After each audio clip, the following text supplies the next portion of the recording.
I didn't hear the words at first. I heard the silence. My son sat in the back seat, seatbelt on, hands folded like he was bracing for turbulence. He didn't look at me. He watched the window, jaw tight, breathing shallow, the kind of stillness that isn't calm, the kind that's learned. "Hey," I said, keeping my voice level. "How was it?" "Dad," he cut in, soft, flat. "Don't take me back there." The road hummed under the tires. My knuckles went white on the steering wheel. I didn't turn around yet. I knew better than to rush him. Fear bolts shut if you grab it too fast. "What happened?" I asked. He lifted his shirt just enough for me to see bruising, old and new, yellowed edges, careful placement. Not an accident, not once, not twice. My chest hollowed out, like something vital had been scooped clean. "Grandpa does this when I'm alone," he said, still not looking at me. "Mom drops me off every weekend. She knows. She says not to tell you." A pause, then the detail that snapped something permanent inside me. "Dad, check the lock on the guest room." I nodded like I was absorbing traffic instructions. I told him he was safe. I told him I loved him. I told him we were going straight home. Every word was true, just not complete. I trusted them. That's the part people choke on when they hear the story. How could you not know? How could you let it happen? Because monsters don't wear masks at barbecues. They hold doors. They carve turkeys. They call you son. Because betrayal doesn't announce itself. It integrates. Her father had been helpful, always eager to give us a break. She'd smiled when she said it, said family was family, said I was being paranoid when I hesitated.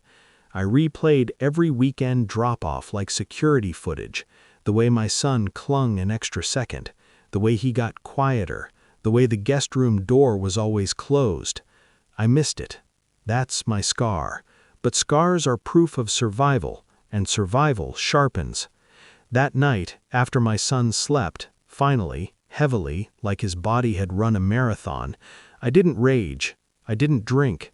I didn't call anyone. I planned. First, documentation. Photos, dates, times.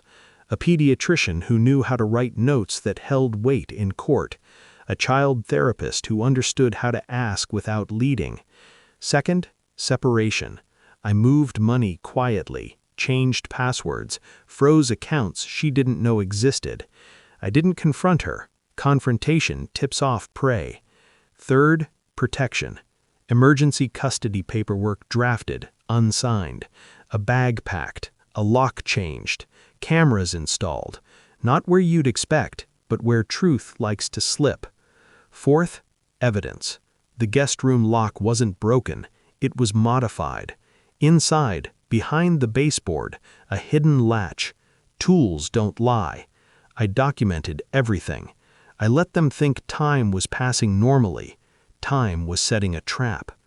The execution was surgical. Monday morning, I filed for emergency custody with exhibits that spoke louder than anger ever could. By noon, a judge had signed. By evening, social services were involved. By nightfall, my son was asleep in my house, door open, light on, breathing steady. Then I made the call. Her voice cracked when I told her there was an investigation. Not fear, calculation. She asked what I'd told them. Everything, I said. Her father didn't get a call, he got a knock. The fallout was fast and ugly. Denial, tears, family members choosing comfort over truth. I watched it like weather from behind glass. None of it touched me, because the power had already shifted. The confrontation came later, in a room that smelled like disinfectant and consequences. No shouting, no lunging, just a man shrinking as facts stacked up around him, immovable and cold. He looked at me like I'd betrayed him. I almost laughed. My ex wouldn't meet my eyes. She kept saying she was confused, overwhelmed, that she didn't know how to stop it. I leaned in close enough for her to hear me breathe. "You chose him," I said quietly. You don't get to be confused." The room went very still after that. Justice isn't cinematic when you're inside it. It's paperwork, waiting rooms, controlled voices. It's choosing restraint when violence would feel easier. But the payoff isn't in spectacle, it's in permanence. He lost access. He lost freedom. He lost the rooms where secrets lived. She lost custody, supervised visits only, conditions she couldn't talk her way out of. I gained something else. My son laughs again. Not all the time, not yet, but enough. He looks at me in the mirror when I drive. He sleeps. I think about the lock sometimes, how a small piece of metal held so much silence, how long it took me to notice. Then I think about the door I broke down. That sound wasn't anger, it was the end of hiding. If this is a confession, here it is. I didn't destroy them because I hated them. I dismantled them because they touched what was mine, and I would do it again, slower if necessary, with the same calm hands. Because some doors don't deserve to stay closed.